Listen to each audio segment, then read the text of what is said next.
I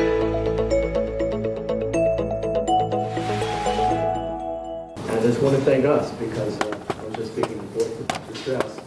I've been in yeshiva for close to 36 years now. I don't remember a time that I was more proud to be in yeshiva, that we're discussing these issues in ways that hopefully are helpful and very courageous. So we should all give ourselves a big yeshua for having a program like this. And on that note, I want to introduce our next speaker. I went to yeshiva in 98. University of South Africa. He's now a lecturer in the psychology department at Tel Aviv University, Sacred Medical College, as well as in the Yaakov inpatient care, psychological care, pediatric care, and most importantly, a really stunning example of everything that Yeshiva stands for. So thank you for coming back, Mr. Thank you. That's very good. It's a really great honor to be here, to speak with you today. I think it's a sign of the greatness of this yeshiva that you're having such a Yom Iyun dedicated to mental illness. It's something that there's nothing to be ashamed of. It's part of life, and it has to be dealt with. But before we can talk about mental illness, let me just ask you this question. Let me ask you this question. How do we define mental illness? What is mental illness? How do we define it? What is mental illness? Define mental illness. What's mental illness? It's anyone. Yeah. Something that causes harm or destruction to the lives of the person and people around them. Something that bothers people around them, other people around them. What if it doesn't bother people? A person hears voices, sits at home in their room the whole day, doesn't bother anyone. It's not bothering anyone. Is that mental illness? According to your definition, not necessarily. Yeah. Something that impends on normal function. Okay, getting close, yeah? Okay. That's all part of the same thing, but you're all close. But let me tell you what happened a few years ago. A few years ago, I was the head of the psychiatry residency program, and they told me to teach the residents how to do research. I said, let's go do some research. So there's a meeting of 300 psychiatrists, and we said, let's take all the diagnoses of the psychiatry diagnosis we have, which is only about 30, it's not a lot, and let's ask the psychiatrists to self-diagnose themselves if they had some kind of form of mental illness. So on 0 to 5, self-diagnose yourself if you have any of these 30 diagnoses. So we gave it to the psychiatrists, they all know it. What do you think, what percentage of psychiatrists admitted to having some form of mental illness? What percentage? 5%? 2%? Sorry? 30%? 30% would admit that they themselves had some kind of form of mental illness? Wow, yeah. Okay, 0%. Well, let me tell you, 89% said some form of mental illness. I'm one of the 11% that's completely okay, but 89% had some form of mental illness. But not 5, 2, 3. Does that mean that all psychiatrists are a little, off? Maybe, but I don't think so. Because I think it's part of the human condition. All of us have some form of depression, a bit of anxiety, a bit of personality issues, a bit of obsessive stuff. It's part of the human condition. The question is, does it affect the function? And that's what you were talking about. Does it affect function? Mental function is on a range of continuity. And we all have stuff every so often. The question is, does it affect our function? And there's certain stages in our life, we do go a bit of depression, a bit of anxiety, a bit of this, a bit of that. The question is, does it affect function? And when it does, that's when we step in, and that's when we say we want to help. So that's what it's really about. So what I want to talk to you about today is about the issue of OCD and the connection with Easterners, and to say, you know what, 2/3 of us have some form of mental illness at some stage in our life. Only 1/3 of us will actually get the help. And that's a pity. It doesn't have to be like that, because people really suffer. There's no difference between someone having high blood pressure and someone having depression or psychosis or obsessive compulsive disease, like a disorder, OCD. It's part of the human condition. But because of the stigma, we say, it's expressed through the, no, I don't want to deal with it. I don't want to talk about it. I don't want people to know. I'm going to take a mashkanta in my house and go pay a private psychiatrist or psychologist a lot of money because I don't want to go to Kupat Cholim or my HMO so no one will know about it because it's going to affect shidduchim. It's a pity. Now I'm wearing the sweater. Can you see the sweater I'm wearing? Do you see what it says at the back? Can anyone read it? Sevet Marbeh Psychiatra. Let me tell you what happened. I moved from Be'er Yaakov, where I used to head a few different departments, and I moved 2.5 years ago to set up the first psychiatry history since Breshit for Frum people. Okay? 7-story hospital in the middle of Bnei Brak, just for Frum people. All the staff are from, all the patients are from. So it's my name is Yeshua, and they have all departments there. They have surgery, pediatrics, obstetrics, they have everything there. And you know what, about a year ago, all the staff in the hospital got these cappuccinos, called cappuccinos in this country, right? Cappuccinos, right? They give this out to the staff, and everyone had at the back saying, Tsevet pediatrics, or Tsevet means a T, or Tsevet surgery, or Tsevet children's, or Tsevet emergency room. When it came to psychiatry, it said Tsevet Marbeh Da'at. Marbeh Da'at. What's Marbeh Da'at? Well, actually, Rav Chaim Kanievsky gave the name to the building, and that's the name of the psychiatry building. It's the biggest department in the hospital, separate building, psychiatry. It looks like a hotel, it's unbelievable, but it's on the side. And they didn't want to say psychiatry because of the stigma, we don't talk about psychiatry. And I took all the cappuccinos, we have about 300 staff, I put it back in the box and I sent it back. I said, no, there's nothing to be ashamed of. It's part of the human condition. We are just like every other department in the hospital, and it has to say psychiatry. And they came back the next week, and they added psychiatry on the back. I want you to show this because I'm getting hot, so I want to take it off. Is it okay? Okay. So there's nothing to be ashamed of mental illness. It's okay. So what I want to talk to you about, just very briefly, because we don't have really that much time, but I want to discuss one aspect of what I think is very, very common in the Frum community. It's not more common than in the non-Frum community, but expressed in a more serious manner. But I want to show you an example. We don't have time to really do all of this, and that's why I gave you the source sheets. Looking at something within Torah, it's all there. Everything's in the Torah. Do you know, I had a hobby when I was here learning to understand the concept of shoter. You know what? I will never be a Talmud Chacham in Avodat Torah. But in my area, I want to be a Talmud Chacham. I want to understand mental illness and the area of mental illness in Halacha, in Chazal, in Talmud, better than anyone else, or as much as anybody else, or as much as I can do it. So in my particular area, I wanted to know as much as I could in my area. So I took upon myself as a hobby to understand what is a shoter. And I spent a lot of my year that I was here in the Kollel learning about the shoter, and I wrote several papers about it. And now I consult to Batei Din all over the country in very, very difficult cases of issues of aguna, on issues of people who are in a vegetative state, in terms of giving get, in terms of when a person has died.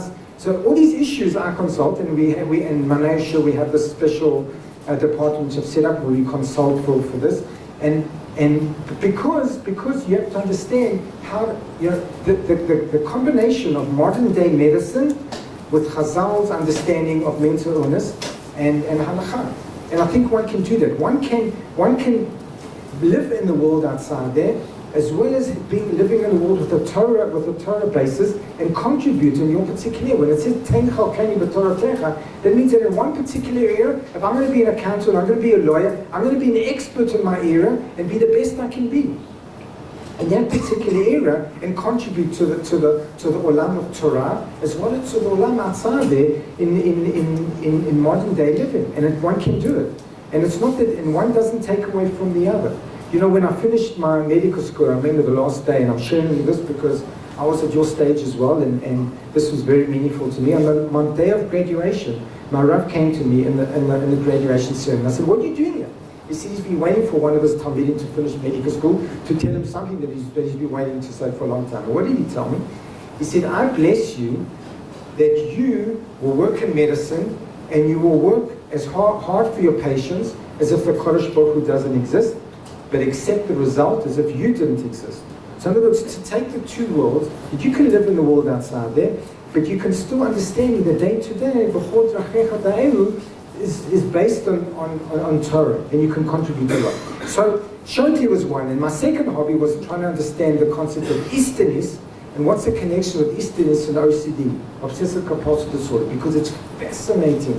how extreme it can be manifested in profound in people with the world of Torah in its expression. Mental illness expressed through Torah and how to understand it. Okay, so very briefly, what I want to define what is an istiness, and then I'm going to show you different examples of istiness, and then we're going to try and understand how that may be connected to the concept of OCD. So what is an istiness? So if you look from 1 to 5, there are various expressions of istiness. Talmud Bavli, Rachatz Laila Rishon, Shameta Ishto, whose wife died, and then he washed. Who's died? Rabban Gamliel. Okay, Amru lo Talmidav. למנתן רבני שאבן אסור לרחוץ, אמר להם, אני קשר בני אדם, istiness אני. So the halacha was in a way adapted because he's an istiness. So this istiness is a very strong concept. You can adapt halacha. Rashi Masechet Brachot, istiness ani b'hu adam mu'unag u'mefunak. So there's something that's like, he's different. He's something that's special. He's something that is mufunak. He's, how do you translate mufunak? He's spoiled, okay? In the Rambam, istiness hu mi shegufo mitzunan. So now we think, wait, who's gufo mitzunan? He's like a fiery kind of, sickly kind of individual. Neshuta Rabaz, it comes from the word, it comes from the Greek word istiness, zemila yevanit. Okay, so essentially the way I define it, there's 7 different types of istiness that are expressed. If you look at all the expressions of istiness, you can see that there's 7 different types. So the first one is the person is ill and sickly, Adam Choleh. So you look in the Makor Mispar Shesh, in Iyun, Mi Peleg L'Shetet Taleh, and the Midrash Tanchum says, Mi Peleg, so it's a person who's like nose is running, and someone who's like a sickly kind of person. And Shakadosh Baruch Hu Barat Adam B'Chokhmah, Chokhmah bara oto, Ketzad, Im bara oto v'vomayim uto dam. If he created him mostly water and a little bit of blood, he's considered an istiness. What does that exactly mean? We're not really sure. Im bara oto rebo dam uto mayim, mainly blood and only a little bit water, he's considered a mitzvah. And if he's both, if he's half-half, in other words, he's balanced, muzan, balance, that's a critical thing, is considered a Garam Shalom. So basically, we have to aim for the Shvila Zahav. We have to aim for some kind of balance. We don't have time to really go into that, but that's something really what we're aiming for. Let's move on. So the second type, so we've done the sickly person, Adam Choleh. The second expression that we see around the person is istiness, is Adam Mutsunan, someone who's like kind of a fury, kind of cold-like. The Rambam, istiness, who Misha Gufo Sudan, Kar Haguf, someone who feels cold. Okay? And the Bar Tzumira says, Istinnis Kar Mutsunan Lashon Tzina, once again, and the Bar Leket Yoshem, Misha Af, Me'ah Af B'Shachrit. You know when you get up in the morning and you come out and you feel like it's cold and then your nose is running? Those who go for early morning runs will understand it's part of the precipitation. It's like the person whose nose is running. It's a kind of sickly, kind of weak kind of disposition. That's also a definition of the istiness. If we move on, the third different type is Rikshut Yeter Ad Kadei Machala Lachar Achilat Ochel Pakul. So the third kind is a person who is istinnisut, is kind of istiness all around hypersensitivity to food. And this can be very, very serious to the extent that some people have even died, and we'll come to that soon, who've been an istinnis, who have hypersensitivity to food. The Torah Tamima brings the example of Bnei Tzion and Karim, who couldn't eat on a table if the table wasn't completely clean. And someone had to go and clean and deal with the table before other people came, because he was an istinnis. He had to have everything perfect and clean, and he was just he was very fickle. He was very fickle for detail on the table. Look at 15 in Rashi Masechet Gittin. It says that there are different there are different approaches to people when it comes to food. So there's some people that are extreme in their sensitivity to being disgusted by food, and that's the istinnis. And then there's some people who don't care at all. And those kind of people, you don't want that extreme either, because that can also lead to pritzut. In other words, once again, we want to aim for the middle path here. And the istinnis is someone who's hypersensitive when it comes to that. That's also not a good thing. the Rashba, the second Baba Batra, Zeistis, Mishabatov Kitse, Bilibonimas, Bakodavan, Muguneshi Hore. So he has something that when he sees things, he's like disgusted. And that's the instance. It's not so much a sickly kind of person, but a person who's hypersensitive to things. To the extent that that's all he thinks about. And we'll come to that to see the connection with obsessive compulsive behavior. Let's move on. Mu'unag Mufunak, the spoiled kind of person. Who is a classic spoiled person in Chumash? The person who had to have poor people around and serving him all the time. Sorry? Paro. Okay? Vaisima loves Sarari Sim, and it's Paro. Okay? Mutalak Alech and the third. So Baal Shvut Yaakov said there's some people that he's so spoiled that we're not supposed to shave, right? If you're an Avo, you're not supposed to shave. So certain kind of cases where the person, you even allowed him to shave, even within the Shiva, and definitely before Shloshim. Then there's a fifth type of Istanis, and that's the person who eats and becomes very easily filled up. Now, that's a very different to the other categories, a very strange kind of category of Istanis. So the person whose stomach is very Istanis. Now we know that there's something called irritable bowel syndrome. So sometimes people eat and they can't eat a lot, and that's part of it's related to anxiety sometimes, or sometimes people are very finicky about things. It's a real condition, it has to be dealt with. But some people's istiness are just dealt with the stomach. The stomach is very fickle. I know some people like that, they eat a little bit of this and they're ready. So here's a form of istiness that the person eats once a day, and that's all he can eat because he's very finicky with the stomach. Now think about it. When do you have to go, if you eat, and that's only once a day, when would that be a problem? What time of the year do you have to eat and really enjoy what you feel, what must enjoy, and appreciate what you're eating? Shabbat? It's not a mitzvah to eat. It's a kind of mitzvah, sorry? Yom Tov is another time where you have to eat something and really feel the taste of it. Pesach, right? So why? The first night of Pesach, you must eat your matzot and really feel it, right? So what happens if you ate the whole day, or you're an Istanis and you eat once a day, you can't eat the matzot. So here's a case of a person, so if he eats, he has a problem. So some would say that maybe that's what Tanit Bechor is similar to that. Why? Maybe a Tanit Bechor is not necessarily because he's a necessarily Tanit Bechor, because of the situation of why, because of the Makor, but because if he eats during the day, he can't eat enough. So therefore that kind of person is to fast. So maybe the person who is to fast is the firstborn, and also the Istanis has to fast. So not just the Bechor, it's also the Istanis, because why? If he eats during the day, he wouldn't be eaten enough. So there's a halacha like that. But we don't have time to go into that, but that's another example of the Istanis. That's on 20 and 21. Kol adam afal pi she'eno bechor o istanis asur le'echol pak be'erev Pesach mish'a asavit v'lamala kedei she'yochal matzah le'te'avon. So when he eats that matzah, he feels a te'avon. It's another kind of istanis. Okay, let's move on. Number 6. Isov lanut l'mayim karim. Person who's completely insensitive, or too hypersensitive, too sensitive to cold water. So he's an Istanis. He's an Istanis in terms of the cold, right? You would be able to come learn in Yeshiva if you're sensitive to the cold. So in the Yom in the Mishnah, Im Haya Kohen Gadol Zakein or Istanis v'chamim lo beis ha'chamin u'metzilim hamayim, okay, mayim u'metzilim l'toch hatzonim kadei shetafik tzinotam. So if you have to wash his hands, it's an old Kohen Gadol, or he's an Istanis, you're allowed to warm up the water, because you're not supposed to warm up the water on the Chag, right? But you're allowed to do it in this situation because he's considered an Istanis. Okay, and the Ramban, she'ena kavana l'sakana mamash, ela she'mitzte'er habei u'ba lidei vichush. So that's the Istanis. So you can warm up the water, which you're not really supposed to do in the case of an old Kohen Gadol. Okay, and then the 7th category is Eino Yachol Lirot Davar Muguneh.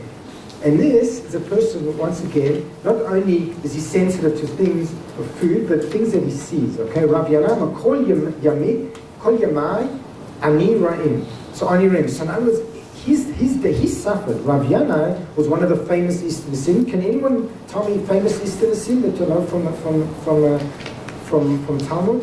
We mentioned one already, Rabban Gamliel. Any others? Any other famous Istanis that people know? So there's Rav Yehuda and Rav Sheshet, they were the ones that weren't able to eat on Erev Pesach.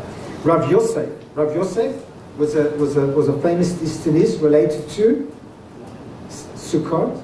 Okay, because if a schach fell into his food, he was considered an Istanis related to that, and he was allowed to go leave the Sukkot to eat. And then we mentioned Rav Yana. Rav Yana is right over here. There's also in Chulin, there was a story of Rav Shmuel and Rav Huna would spoil bread. So one would eat the bread and one wouldn't. One was considered Istanis because he wouldn't had to have bread like just every or like I remember in South Africa we used to get fresh kosher bread like once a week. It just didn't exist. I know that today if I gave my kids bread the day old, wouldn't be a good thing. But whatever, it's different generation. So there's significant well-known Istanis. Okay, so let's talk about the quality of life of the Istanis. So an Istanis suffers intensely. An Istanis suffers. The Istanis realizes that what they're doing is a problem. They realize it's a problem, but they can't get over it. And that's the definition of, and we're going to come to talk about obsessive compulsive, that they realize it's a problem. They're hypersomatic. They're constantly worried about their body. They're very, very concerned about their body, and it's something that bothers them constantly. They recognize that it's irrational, but they can't stop thinking about it. So who defines an Istanis as such? Who defines an Istanis? How do we define an Istanis? Okay, look at number 36 and number 37. The Rosh Hashanah, Mipnei Shelo Kol Eva Machriz, Shulchan Aruch says, Drisha v'chakira. You go to the Rav and the Rav defines it. The Rav defines who's an Istanis because we can see in some cases we not so much adapt halakha, there's not such a thing, but we can understand that certain halakha applies in different ways to people based on whether they're Istanis or not. But on number 38, Talmud Masechet Brachot, here, who's defining who's an Istanis? Rabban Gamliel. Istanis ani. I'm different to other people. Istanis ani. So he's defining from Sot. So really we can say that's different. It's not always a situation that goes to Drisha. Sometimes people can decide for themselves, depending on essentially on what level that I'm an Istanis. I define for myself. So many different issues in halakha that are determined by the case of Istanis. I'm just going to give you 3 examples. Talit and Tefillin. Let me tell you an interesting psak of Betzitz Eliezer. Who's the Tzitz Eliezer? Rav Eliezer Babu, who's the Rav of Shaarei Tzedek. He was niftar a few years ago. He had this very interesting psak. He said that, do you know that if you go into a base of midrash and you don't have tefillin or talit, you can use someone else's talit and tefillin because you can assume that the person would allow you to do it. But if you're in a hospital and you see someone's talit and tefillin, you can't take it. Why? Because you can assume that the person who belongs to is like an Istanis today, and because it's in a hospital, he wouldn't let a sick person use his talit and tefillin because he's scared of getting germ, because he's an Istanis. So the halakha is you're not allowed to, in a hospital, if you go into the shul of a hospital, like where I work, there's a hospital, shul, you're not allowed to use someone's talit and tefillin because people are considered an Istanis. The issue with Sukkah, we mentioned it briefly. Magen Avraham says the Istanis can leave much earlier than other people. Usually you sit in Sukkah, and it's raining or little drops or it's cold or whatever, you wait. Istanis, if you're an Istanis, you can leave much earlier and go. You can decide for yourself. There's even there's a shut on Minchat Yitzchak that even if a person is a severe Istanis, you can even brush your teeth on Tisha B'Av, which is wow, that's a big massive chiddush. But I don't think that's psak, we don't hold by that. But if a person is really a serious Istanis, and on the level of a pathological level, affecting the function, you can even brush your teeth if there's an Istanis. And there's an issue with the Kiddush. You don't need to drink. Because the Gemara says that there were two instances of a people dying for being an Istanis in the Talmud. Anyone know the 2 situations? There was this one situation of Martha. I think I haven't even had it here. Yeah, number 33. Martha Batir. She was a wealthy woman, an Istanis in Yerushalayim, and when Yerushalayim was being destroyed, she sent out one of her workers to find food, and one level didn't work out, and then she went to another level because there wasn't, and kept on going down. Then she said, forget about it, I'm going to go out myself and find food, because that was the time of the destruction, right, of the siege. She went out and she stood on feces, and it really bothered her, and she died, because she was such an Istanis, and she couldn't cope with it, and she died from being an over Istanis. That's what the Gemara says. And then there was another situation in Masechet Tamid, where there was a student of a Rav, is a Talmud, okay? Look at number 35. Whenever you drink from a cup and you give it to someone else, you're supposed to pour a little bit off before you actually give it to another person to drink. Why? Because there was a story of a person where the Rav, he drank from a cup and he didn't pour a little bit, and then he gave it, this Talmud was a big Istanis, and he couldn't drink it, he was so overwhelmed with it, and he died from thirst. He took upon himself not to drink, and he died from thirst.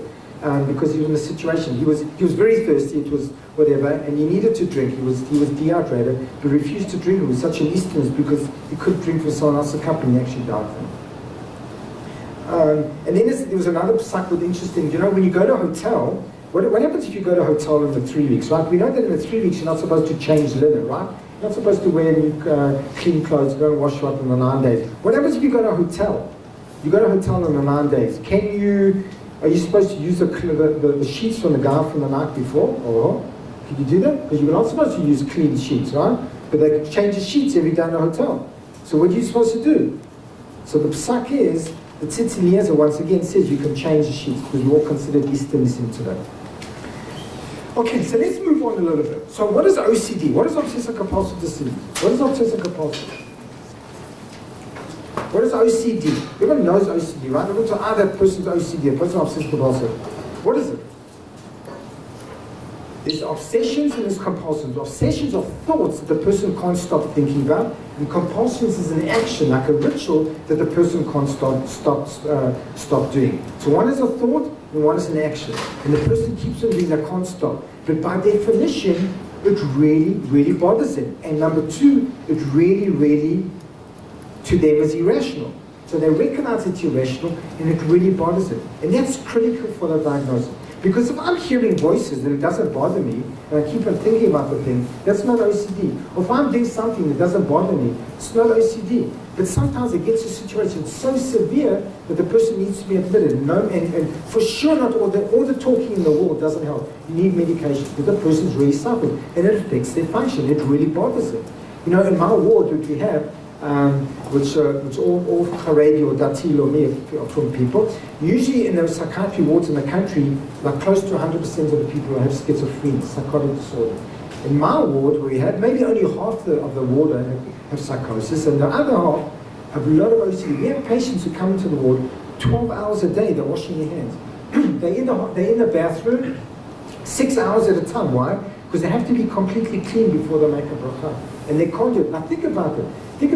We all know you should wash your hands before you make a bracha, but this person is so consumed by the fact that they have to be completely clean that they can't function. Or they go and they put on tefillin every morning and they spend a half an hour making sure the tefillin's right in the middle. They miss shachrit every day. Or even if they go a half an hour before, it doesn't help because they're always pushing the envelope. They've never done it with a minute. People really, really suffer with this thing. But those are the easy ones to understand. But there's certain situations, if you don't understand where the person's coming from, you can really make a mistake. I'll tell you one story. We had a patient, we had a guy once, who's the Talmud Muvhak of one of the top yeshivas in the country. I'm not going to mention the name. Okay? One of the top, everyone knows yeshiva, Talmud Muvhak. Top student, genius. Used to learn with the Rosh Yeshiva. It comes to us, a year and a half, he's sitting in his apartment, in his dira, he doesn't leave. Year and a half, he's in his mid-20s, doesn't function for a year and a half. Rosh Yeshiva sends him, what can we do about this guy? He's sitting in his apartment, he went to all the big professors and they tried all the medication, nothing helped. Why? And I get it later, this man's psychotic. He's psychotic, psychosis, the person's out of touch with reality, sitting in an apartment for a year and a half and getting worse and worse and worse and deteriorating, not functioning, looks terrible, looks like an absolute zombie, he's like this. He's not functioning. What's the story? You sit and you talk to the guy. This is the story. He's learning the second, third parak of Masechet Kiddushin, and he learns there that you can marry a woman, maybe whatever, with Shalei Pruta, right? So we know we give a ring, but you can marry with anything, with a pen, with a watch, whatever. So he thinks he's a very good-looking guy. So the issue is he goes to the street, and he thinks, why is he staying inside his apartment? Because he thinks that every time a woman sees him, he's safek mukudash to her because he's a good-looking guy, and she would pay Shaveh Pruta to see his face. He's a genius guy, but he thinks he's a good-looking guy. Okay, he's a good, healthy self-esteem, but he thinks he's now safek mukudash to thousands of women. So he sits in his apartment. He doesn't leave. So what do? Take him to a psychiatrist, the big doctors, right? The Haredim like to take to the big doctors, right? The big doctors, not from. You sit and listen to the guy. I'm married to thousands of women. That's completely out of touch with reality. It's completely psychotic. They give him antipsychotic medication. That doesn't work. Triple the dose. Doesn't work. Add another 2 medications. That doesn't work. Give him shock therapy. Nothing works. They're getting worse and worse and worse and worse. Why? Because he's not psychotic. He's obsessive. Why? Because you sit and talk to the guy and he says yes. He recognizes it's completely irrational. He can't stop thinking about it. Because every time he goes to the street, he's thinking about this Gemara he learned that he's Safek Mukudash. He knows it's irrational. How can he be married to 1,000 people? But he can't stop thinking about it. And if he can't go to the street, and he's getting worse and worse in his apartment. So he comes to us. What do we do? It's clearly not psychotic. He's not out of touch with reality. This is a real thing. It's a halacha. What do? Stop all the antipsychotic medication, put him on anti-obsessive medication. Within a month, he's back in yeshiva to be a Talmud Mubarak, learning with the Rosh Yeshiva. And when he becomes one of the Gedolim, I hope he remembers me when I come for questions. That probably won't. But that's obsessive compulsive. I mean, those are the kind of cases that we see. So it's not like more common amongst from people, but it's expressed in a more extreme way. So I get called often by Rabbanim to help me. What are the kind of situations they call me for? For example, Hilchos Nida, right? Hilchot Nida. The Rav calls me because the woman and her husband are making, or one of them, are making him crazy. Keep on constantly calling questions. There are women sometimes who never get pregnant for a year, 2 or 3 or 4, not because of a problem with fertility, but because they can't get over the obsessive nature of going to the mikveh, never ever go to the mikveh, because they always think they're a bit unclean, or maybe this spot is that, or the husband doesn't let her go, because he's obsessive. It doesn't have to be her. Sometimes it's him. So there are various situations. The common ones we see is Kavanah. People keep on going over psukim. They recognize it's irrational and they can't. Person sitting davening for Shmoni Esrei for 20 minutes. You know, it's okay to daven 10 minutes. Whatever. Look, 20 minutes or half an hour and 45 minutes. It's getting, when we're going back to the beginning, when it starts affecting your function because you're missing breakfast and you're missing Kedusha and you never say Kaddish, whatever, you never make it to the end, that's a problem. And because you're missing first shield, but I'll say, we was a guy like that, he missed first shield because he was davening. Because he first obsessed with his tefillin and then with the shema, he kept on going over the psukim. It's a problem. The issue of going to the bathroom, people spend hours there because they need to be completely clean before brachot, chavot. Sometimes people can never go shopping because they're constantly thinking, maybe did I get too much change, I got too much, maybe it's grenade or whatever, and it really bothers them. In Muna, that's a difficult one. Because people can be so obsessive that they're thinking, am I thinking about another religion? And, you know, and maybe, and sometimes it can even lead to self-harm. Because a person gets such guilt because they're thinking about these things that they get to the situation where they start to self-harm themselves. And that's a real problem. And that becomes as a necessity for urgent man. And we can treat it. It's treatable. And it's relatively easy treatable. But what's the problem? The people are scared of medication. It's a chemical imbalance. They're scared of medication. If it's mild, you can go and talk to a psychologist or a therapist about it or talk about it. That's fine. But if it's significant, going and sitting with a psychologist once a week for months and months and months and not really helping you, just feeling worse and worse about yourself and worse in your self-esteem, that is rational. That is like, you know, what's the word, rational, not practical. And it's a pity because it's very easy managed. It's a chemical imbalance. And a person doesn't need to suffer. And people really suffer sometimes, and it can be sometimes short-term treatment. They don't need to be treated for their whole life. It's a biological condition. You know, what's the difference between psychiatry and neurology? Neurologists know exactly what causes all the illnesses, but they don't have treatment for all of them. They really know what's going on in the brain, but they don't have treatment for some. We are completely opposite. We haven't a clue what really causes our illnesses, but we have medication that helps a lot of people for these conditions. And I'm not saying that every time you need to run for medications. You know, everything is expressed in a biological manner. When you see something sad, or you see something happen, you laugh or cry, your chemicals change. But that doesn't mean that every condition that's expressed through your thoughts, you need to give medication to manage it. So it's a balance. But medication really helps, and people really can be helped on a short-term basis. So we know that OCD is related to serotonin. Why? Because medication is related to this thing, chemical called serotonin, really help people. So let's look at the combination or the connection now between isthmus and OCD. So isthmus, we think is probably a common biology related to serotonin because medications and severe isthmus and severe OCD in these situations probably work the same. It can be both. Can be extremely distressing, really bother the person. It's recognized as irrational and intrusive. Both OCD and an isthmus person realize that these things, and we discussed the 7 categories, which Rav Yaakov Levi also mentioned, was a Rav of Rabbi, I believe, which is fascinating, how it can be expressed in different ways, and the combination, the overlap of OCD.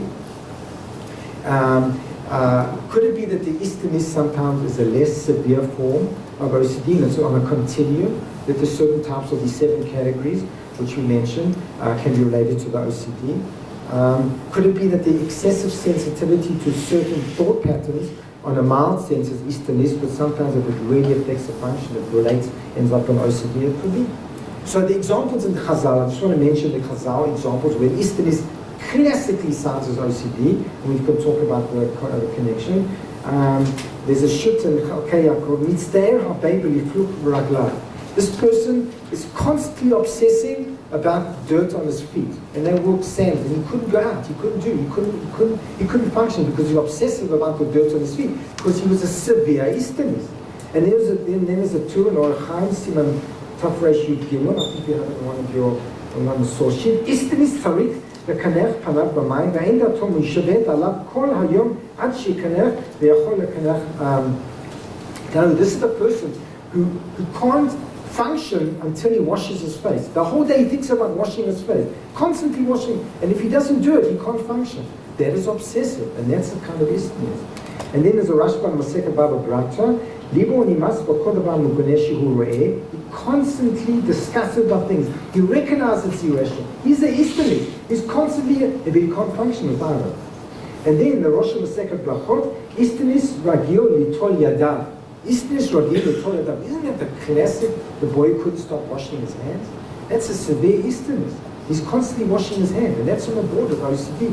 Maybe that's the example. Now the question is, what's fascinating is that, OCD didn't exist so much among psychiatry 100 years ago. There are very few reports of it. It seems like it's much more expressed today.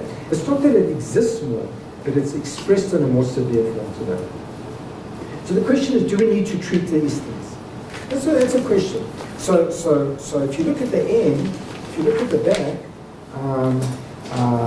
the Stipler wrote a book all about OCD.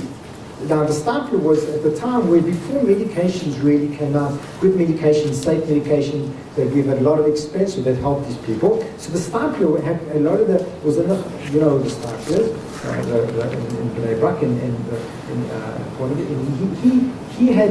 he had a lot of people coming to him with obsessive issues, and people were overwhelmed. Now, sometimes the power of a Rav can sometimes give kind of an insight which can change a person's life. We in my field can sometimes work with people for ages, and they just go to the Rav, and then, like within 2 minutes you can. But with OCD, where the extreme doesn't help. We have in our hospital a Rav, and often we call him to help. Sometimes he really helps, because sometimes people have obsessive, issues of halakha, and it really can help. It can make a difference. But the Stipler was called on for various situations. Let me just give you a few of them he was called for.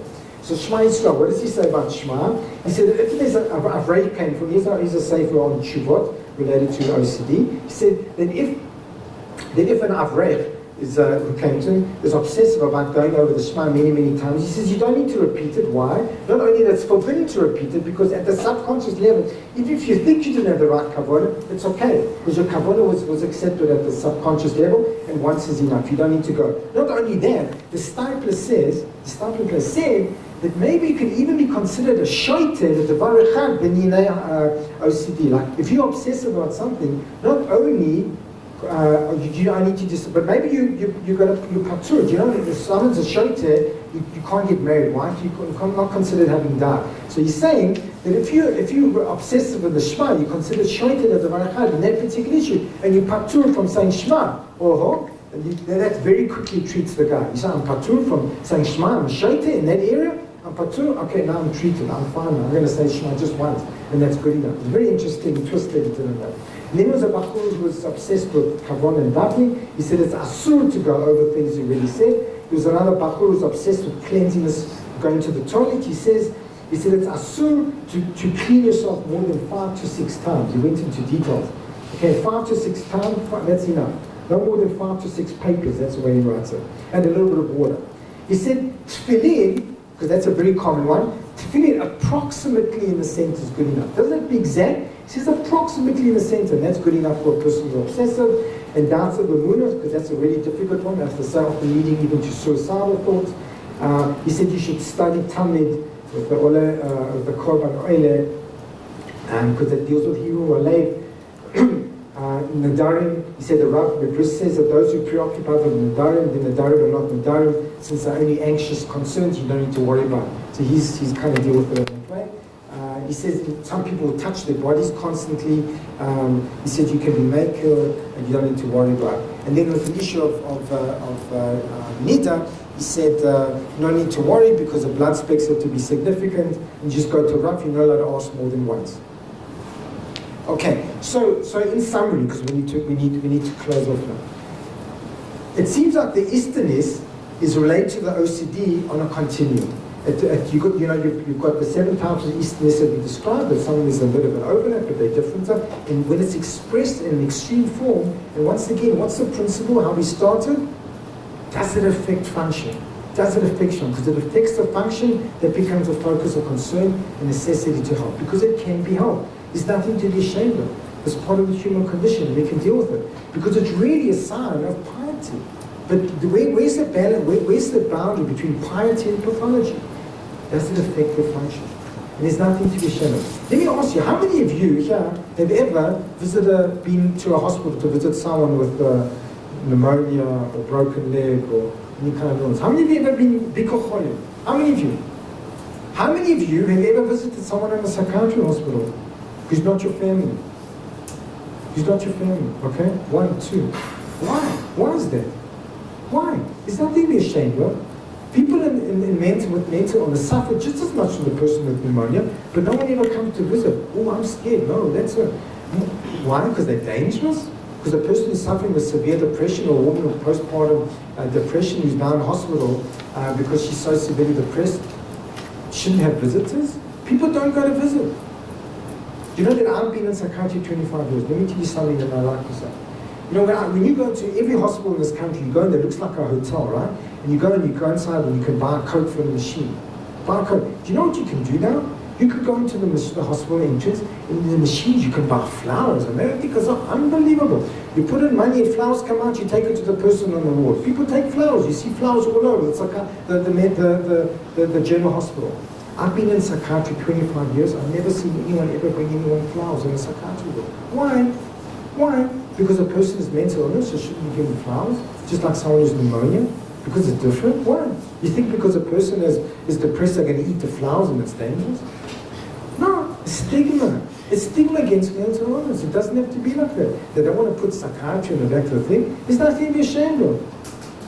And it's expressed in so many different ways. There's nothing wrong. It's part of the human condition. When you go to Yad Vashem and you look at the museum, it's a wonderful museum. But you know where it all started? It all started with the mentally ill. There's not a single thing. The mentally ill, the gas chambers, before it got to Auschwitz, there were 6 psychiatry hospitals in Germany, or 5 in Germany, 1 in Austria, where in the basement there was a gas chamber, where the killing of people with mental illness. Before the Holocaust, before the Shoah. The Shoah really only started at 41, 42, but they were doing that for years before that, the psychiatry hospitals. Many of you have been to Auschwitz. Have any of you ever been to the psychiatry hospital where it all began? Have you ever seen anything in an asylum with a Jewish mentally ill? But in Yad Vashem, there's nothing, because when you ask Yad Vashem, what happened to mental ill? Nothing. They started with that. When you say, why? Because the mentally ill don't have a voice. There's not a single museum or exhibition in the entire world dedicated to the Jewish mentally ill or the mentally ill who died. And it all began with them. It all began with them. Do you know there was only one, just as an aside, there was only one head of a concentration camp who was a doctor. He was a psychiatrist. But you've never heard of him. You've heard of Mengele. It was a small fire relative. He was a guy, Infred Ebel. Infidel was a director of Treblinka. He started Treblinka. He killed 280,000 Jews in 6 weeks. He was the most successful concentration camp, commander.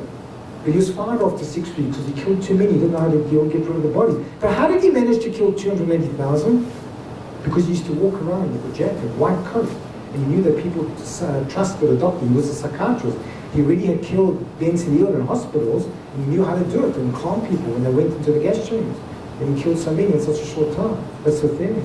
But we don't talk about it because the mentally ill don't have a voice. So we don't talk about what happened to the mentally ill in the hospital. It all started with them. And they suffered more than everybody else. But no, you go to Yad Vashem and say, we deal with the Jews, we don't deal with the mentally ill. Because the mentally ill don't have a voice. And we need to be the voice. You know, every psychiatry hospital in this country is completely run down. 6 to 10 people per room, one shower sometimes for the whole common shower. Why? Because people don't invest. You go to all the general hospitals, they look like massive hotels. But the psychiatry hospitals are all run down. It doesn't have to be like that because the mentally don't have a voice. Oh, we put them on the side, we don't deal with them. No one ever donates money ever to a psychiatry hospital. And donate was more like, it's cool to donate to diabetes and Alzheimer's. These are all very important things. The muscular dystrophy, all these things are important. Because schizophrenia, whatever. The commonest diagnosis of someone in hospital today, every single country in the world, is not pneumonia, it's not heart disease, it's not cancer, it's not orthopedics, it's schizophrenia. But people don't talk about that because we put them on the side. In the hospital, there's 600 people there, and whatever. We don't talk about them. Mental illness. There's nothing to be ashamed of. It's part of the human condition. We need to reach out and visit them. We need to help them. Any questions? Yeah. Is it not the case that when it comes to mental illness and like schizophrenia and OCD, that often we don't actually understand the workings in the brain, and it's fairly new field, so people are more inclined to donate money and invest resources into things they know can definitely lead to results. But when it comes to this area, a lot of it's okay. unknown. So first of all, it's not a new field, because if you look at the diagnosis of the Shote and the Talmud, I can prove to you that it's exactly the same diagnosis we have today. Why? When you look at the diagnosis we have in our DSM, it's exactly the diagnosis of the Ezes Shote. Where's it? At the bottom of some Ezes Shote. It's exactly the same the description that we have of psychosis today. Why? Because we don't really understand what causes the illnesses. We don't have the technology, but it's definitely not new, but we definitely have treatments. We can control most of the cases. How many people are there with schizophrenia in Israel today? If we have 9 million people, 1% of the population has it, then 90,000. How many in the hospital? 3,000, that's it, 3,000. It means that 87,000 are out there, maybe some amongst you. And okay, it's on a continuum, it's okay, it's something we're ashamed of, can be managed, people can deal with it. Most people are not even in treatment, it's on a continuum, it's okay. It's part of the human condition, nothing to be ashamed of, we can deal with it. It's not new. But we're scared because, mental illness. But it doesn't have to be like that. The problem is because people are scared, because it's a stigma, people suffer even more. They're doubly cursed because they're ashamed to get help, they're ashamed to talk about it, they feel even more and more like put on the side. It doesn't have to be like that. There's treatment. And they don't go for treatment many of the times. It doesn't have to be like that. We can help people. Okay, let's go.